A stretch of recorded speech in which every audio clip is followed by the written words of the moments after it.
Hello, everybody. Welcome to Puck Time.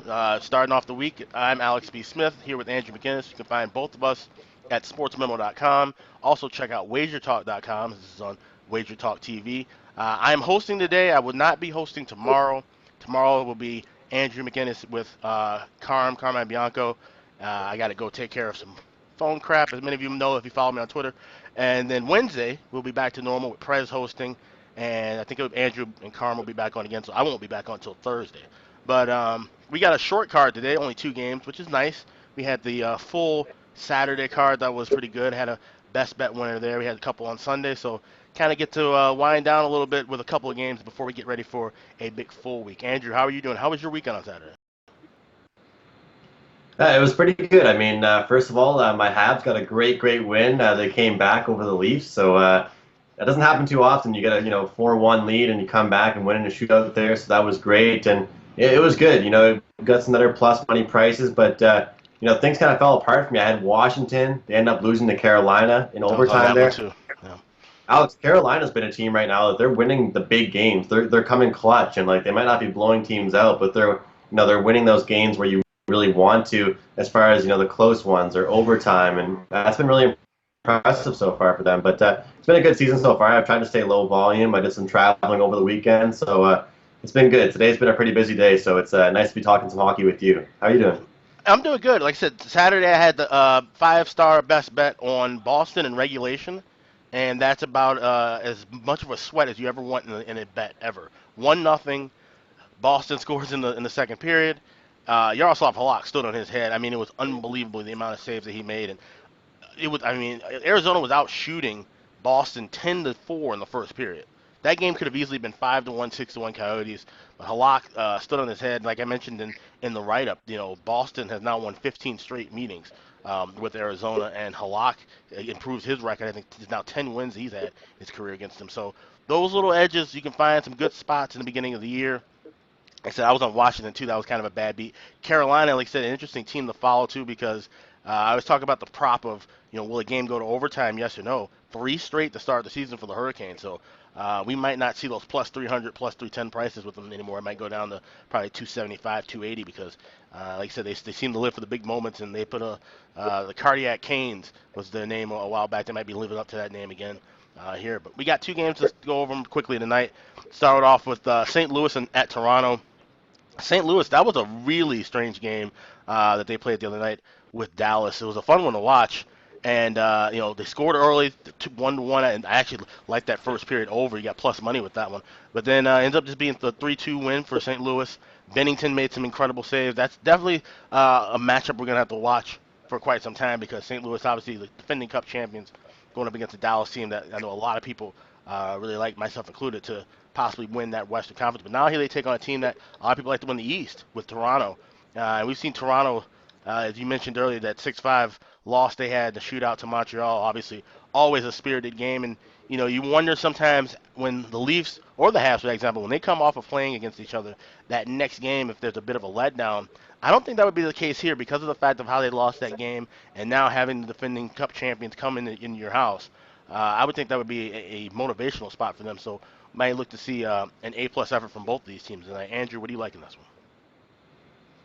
Yeah, I think it's important to mention that the effort this Leafs team has showed us. We saw what Matthews could do early on. I mean, he's living up to any hype that he has right now, Alex. He's scoring big goals, big times.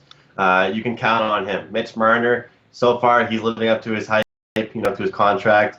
But this team, Alex, they're going to let goals in all year long. They're going to only be winning games when they're scoring 4 to 5 goals per game.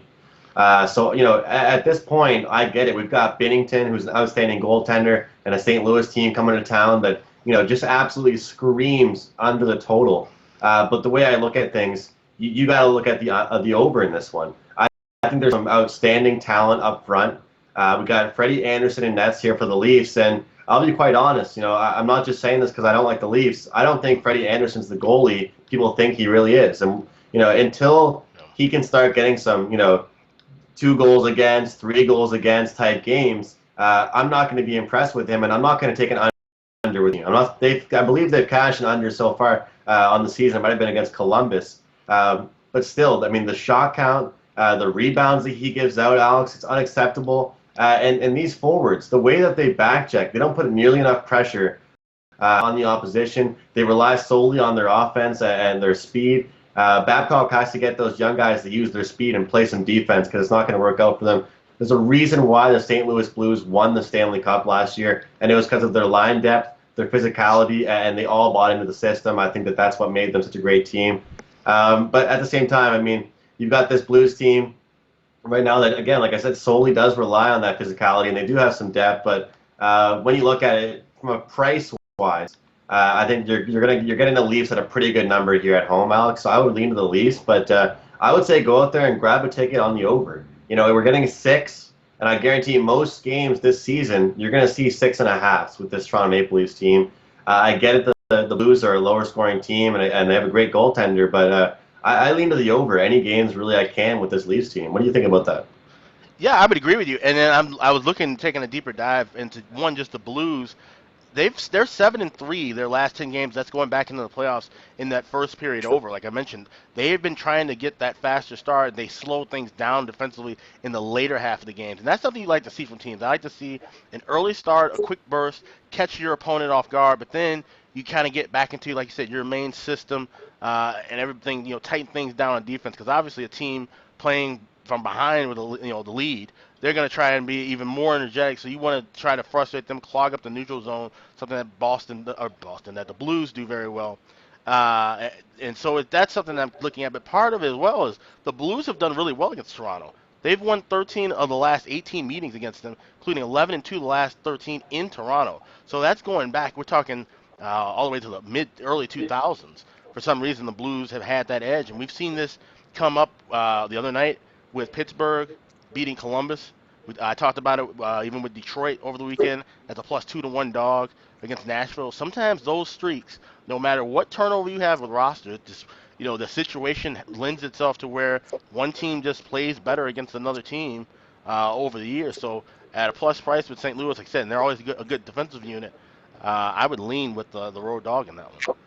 So we go to the second game here, and this is one I kind of like too. I actually have a play on it that you can get right now at Sports Memo as part of $9 Monday. I should mention that $9 Mondays at WagerTalk.com and SportsMemo.com.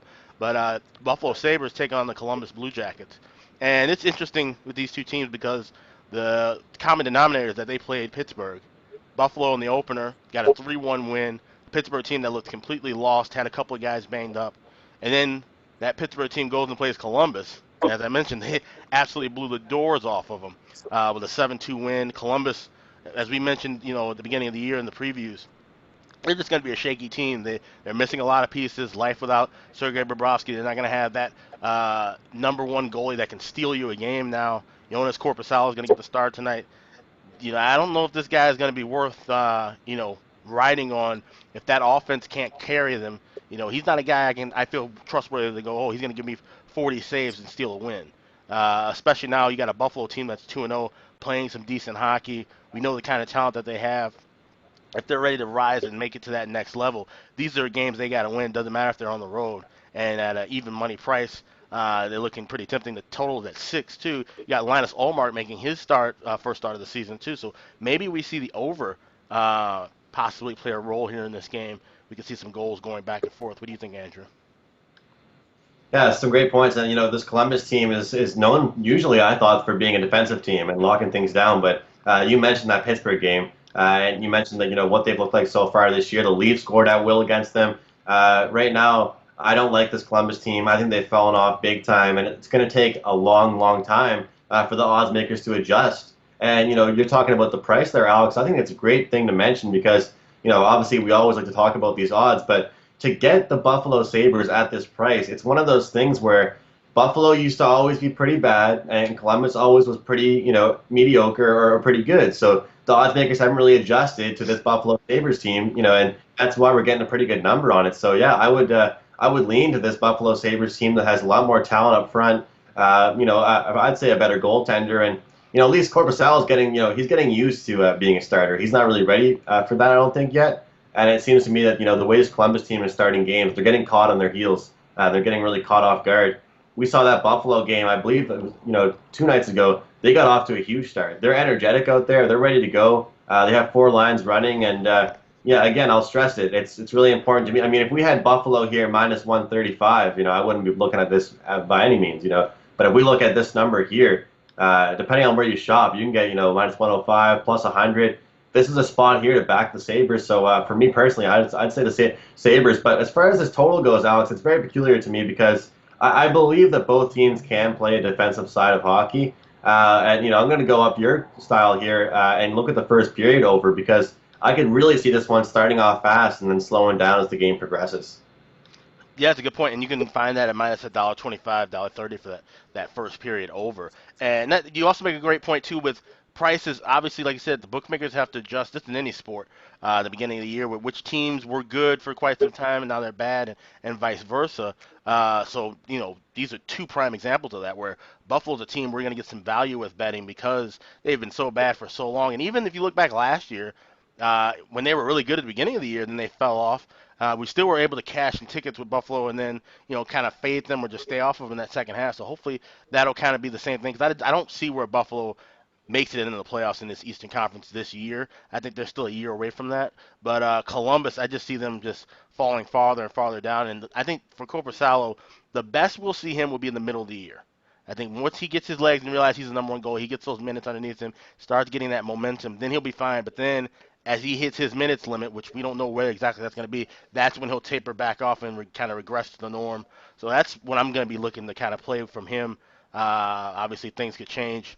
I don't know if what Tortorella is going to do. He's kind of an old school guy where he might try to give Corpusal, if he stays healthy, 65, 70 games. I don't know if that's going to be his game plan per se, but I wouldn't be shocked that if he gets into enough of a rhythm, Torts is going to try to ride him as much as he can. So that minutes limit is going to come to fruition at some point, probably around the All Star break. So as of now, he should be fresh, but I just don't think he's that good of a goalie. I like Olmark as the better goalie in this matchup here as well. So two interesting games to watch and learn from, even if you don't bet them. And then of course tomorrow. You guys will be back, and there's 8 games on the board, some really good ones there. So I hope you guys enjoyed Puck Time today. I'm Alex B. Smith. He's Andrew McInnis. Like I said, check out $9 Monday over at WagerTalk.com and SportsMemo.com. I will see you guys again on Thursday. Andrew, I know you'll be back tomorrow. Hope you guys have a wonderful Monday. See you.